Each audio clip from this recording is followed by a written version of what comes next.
Hey you guys, it's Alyssa, and today I am talking a little bit about how to transition your baby from having both of their arms in the Ollie roll swaddle to having them out of the swaddle.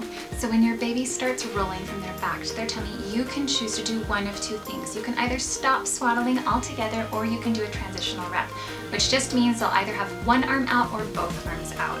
This is super important for safety reasons. We want to make sure your baby is as safe as possible, and if they find themselves rolling in the middle of the night, we want them to have at least one arm that they can put out, lift their head, alert you that they need to be repositioned, or at least be sure that there is a very easy, clear pathway of air getting to them.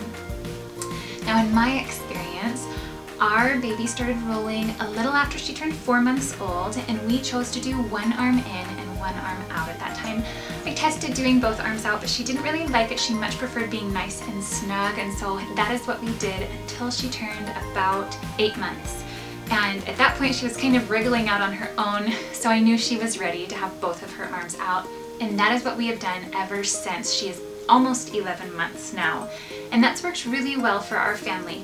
Now, every baby is going to be different. We are just sharing our experience with you guys so you can kind of have an idea of what maybe to expect. We just want to be sure that your baby is as safe as possible while they are using their Ollie roll swaddle. Thanks so much, you guys.